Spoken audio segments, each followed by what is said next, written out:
Bagi para alumni Attack on Titan dari segala penjuru, pasti pernah ngerasain gejolak emosi yang dalam banget setelah tamatin serial gila ini. Rasanya kayak luka yang susah sembuh, susah banget move on, susah nemuin rasa yang sama pas nonton anime lain. Meskipun beberapa sangat menghibur atau membuat adrenalin cukup naik. Anime kayak Jujutsu Kaisen atau Demon Slayer mungkin bisa bikin kita excited sama aksi visualnya yang keren, atau Chainsaw Man dengan kekacauan absurdnya yang fresh. Tapi kalau kita jujur dan introspeksi, Attack on Titan tetap nempel di hati dan gak bisa digantiin. Attack on Titan ngasih pengalaman yang bikin perspektif kita soal cerita berubah total, membuat kita memiliki sudut pandang yang lebih luas.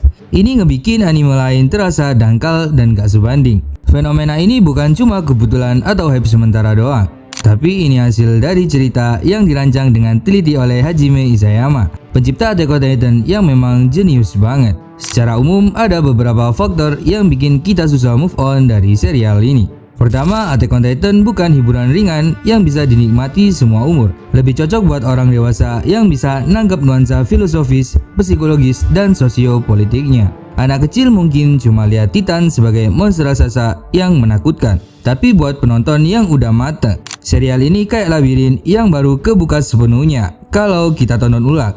Setiap rewatch ada lapisan baru yang muncul, foreshadowing yang halus, simbolisme yang dalam banget, dan hubungan antar karakter yang makin rumit tapi terhubung. Plotnya cukup berat, dengan elemen kayak genosida, propaganda, dan siklus kekerasan, bikin kita butuh pemahaman konteks historis nyata. Misteri basement di Shiganshina sampai pengungkapan besar soal dunia di luar tembok memiliki alur yang sangat terhubung satu sama lain. Yang bikin Attack on Titan jadi masterpiece yang memorable banget buat fansnya adalah realisme ceritanya yang brutal, hampir kayak dokumenter fiksi soal kegelapan umat manusia. Serial ini penuh pesan moral yang gak cuma disajikan langsung, tapi juga lewat metafor cerdas dan pengembangan karakter yang tragis. Dengan menontonnya, kita bisa ambil pelajaran soal sifat manusia di dunia nyata, baik yang heroik maupun destruktif. Misalnya tema kebebasan Eren. Hal itu bukan slogan kosong, itu eksplorasi gimana ambisi pribadi bisa berubah jadi tirani massal. Attack on Titan adalah gambaran emosional tentang kerumitan di dunia ini yang diciptain oleh manusia itu sendiri lewat pilihan moral yang abu-abu. Kita lihat gimana ketakutan kolektif seperti paranoia Eldia terhadap Marley bisa bikin kekejaman jadi wajar. Serial ini ngajarin bahwa perang bukan soal pahlawan melawan kejahatan atau kebaikan melawan keburukan, tapi soal korban dari sistem yang rusak, di mana setiap pihak punya narasi sendiri yang benar dari sudut pandang mereka. Lebih dalam lagi, Attack on Titan dengan brilian nunjukin bahwa kebenaran gak sepenuhnya benar dan kejahatan gak sepenuhnya jahat. Konsep yang diwujudin lewat karakter-karakter multidimensional dan plot twist yang bikin fondasi cerita lebih kompleks dan relate. Kita bisa ambil contoh Rainer Braw, si warrior dari Marley.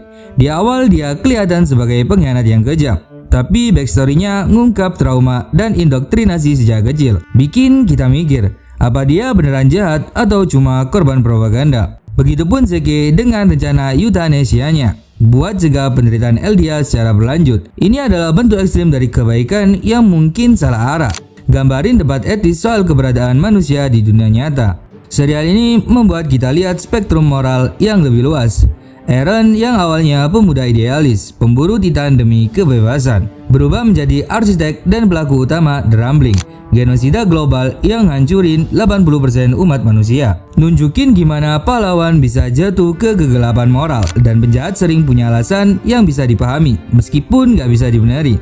Ini kritik tajam terhadap dualisme sederhana. Kita diajak merenungi gimana konteks, sejarah, dan perspektif menjadi bentuk kebenaran. Kisah Ymir juga ngasih kita siklus abadi kekuasaan Titan, ngelambangin gimana warisan trauma antar generasi jadi estafet konflik yang makin brutal. Kita bisa lihat ini banyak di dunia nyata. Gak cuma itu, kekuatan Attack on Titan ada di cara dia ngegabungin elemen genre yang beragam, dari misteri di awal sampai drama politik di Marley dan filosofi eksistensial di akhir cerita. Pada intinya, Attack on Titan bukan cuma anime, dia manifesto soal kondisi manusia yang kompleks, yang bikin kita susah move on karena nyentuh inti eksistensi kita. Mungkin kita bisa lihat gambaran seluruh manusia di dunia ini lewat nonton serial Attack on Titan. Serial ini kayak mimpi buruk yang indah, selalu manggil buat diingat, digali lebih dalam, dan nemuin pelajaran baru di setiap sudut. Bahkan buat penonton yang awalnya gak suka genre sad ending, mereka bakal ngecualiin untuk Attack on Titan, yang akhirnya mereka nerima akhir buruk ceritanya mau gak mau. Kayak kita minum racun secara sukarela.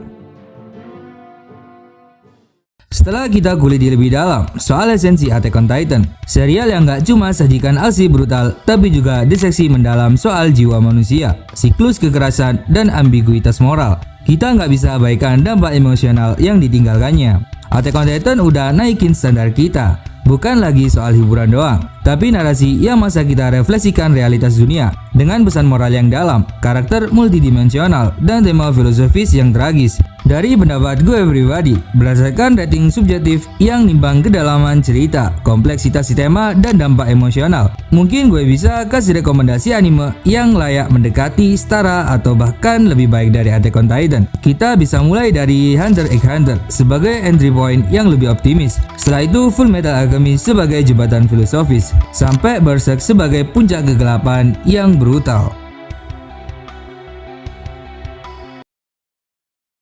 Serial karya Yoshihiro Togashi ini mungkin kelihatan kayak shonen klasik di permukaan, dengan petualangan Gon yang penuh semangat mencari ayahnya. Anime ini punya lapisan yang cukup kompleks buat jadi pengganti sementara Attack on Titan. Mirip gimana AOT mulai dari misteri Titan sederhana sebelum meledak jadi konspirasi global. Hunter x Hunter awalnya fokus pada aksi dan strategi, tapi seiring jalan cerita, anime ini berevolusi jadi eksplorasi soal sifat manusia, ambisi, dan jalan cerita yang realistis. Hunter x Hunter sangat sportif terhadap karakter, gak maksa karakter utama selalu menang. Dan pastinya setelah nikmatin perjalanan panjang, kita bakal dikasih twist yang gak sesuai ekspektasi, tapi kita senang, puas, dan sangat setuju soal itu. Full Metal Alchemist, khususnya versi Brotherhood, ini jembatan sempurna buat alumni AOT yang nyari pesan moral dalam dengan sentuhan filosofi. Full Metal memiliki konsep utama terkait pertukaran yang setara, segala sesuatu punya harga. Mirip gimana AOT tekankan bahwa kebebasan Eren dibayar dengan darah jutaan nyawa. Kompleksitas plotnya setara AOT. Anime ini punya unsur percobaan manusia, genosida, politik busuk, dan masih banyak kegelapan di dalamnya. Bahkan buat sebagian orang, anime ini lebih gelap daripada Attack on Titan.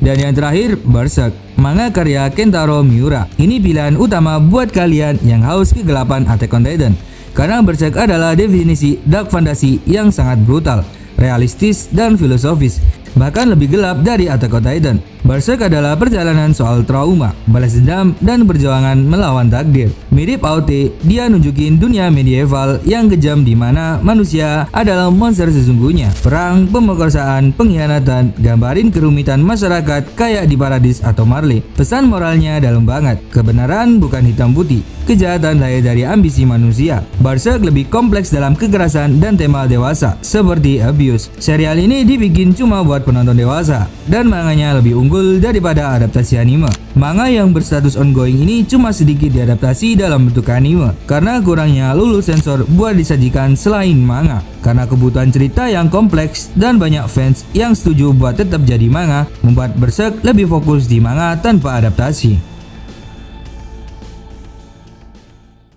Terima kasih buat kalian yang nonton sampai akhir. Terus dukung channel ini biar makin berkembang. Kritik dan saran sangat kita butuhkan. Bisa kita diskusikan di kolom komentar. Sampai jumpa di pembahasan berikutnya. Terima kasih.